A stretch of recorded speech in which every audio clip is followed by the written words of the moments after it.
Early morning అయితే తాడేపల్లిగూడెం అయితే start అయిపోయాం. నేను మా బాబాయ్ మా అమ్మమ్మకి సరుకులు తేవడానికి. సండే కదా మార్కెట్ ఉంటుందంట. అందుకే సరుకులు తేవడానికి తాడేపల్లిగూడెం అయితే వెళ్తున్నాం. ఇటు అయ్యవారం మీదుగా వెళ్తున్నాం. రోడ్ అయితే బాగుంటుందని.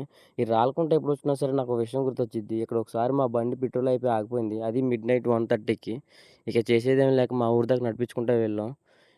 అయ్యవారం రాగానే ఈ 3F ప్లాన్ కనిపించింది. ఇందులో మా వాళ్ళు కొంతమంది జాబ్ చేస్తున్నారు. శాలరీలు కూడా బాగానే ఉంటాయి. ఎవరైనా జాయిన్ అవ్వాలనుకుంటే జాయిన్ అవ్వచ్చు. బాగానే ఉంటుంది. శాలరీ విషయానికొస్తే టైమ్ టు టైమ్ పడిపోద్ది శాలరీ. వర్క్ కూడా పర్లేదు బానే ఉంటదంట. మా వాళ్ళు చెప్తుంటే నేను విన్నాను. ఎవరైనా ఐటీఐ చేసి ఖాళీగా ఉంటే జాయిన్ అవ్వచ్చు. ఇంటర్వ్యూ చేస్తారంట ఫస్ట్. మీకు ఇంట్రెస్ట్ ఉంటే అయ్యవారం మన ఊరు చివరికి వచ్చేస్తే ఆ ఫ్యాక్టరీ ఉంటది. పేపర్స్ తెచ్చుకొని జాయిన్ అవ్వచ్చు. మీరంతట మీరు రాకూడదు. ఫ్యాక్టరీలో ఎవరైనా తెలిసినోళ్ళు ఉంటే మీకు పెద్దవాళ్ళు వాళ్ళ ద్వారా జాయిన్ అవ్వండి. పర్లేదు బానే ఉంటది.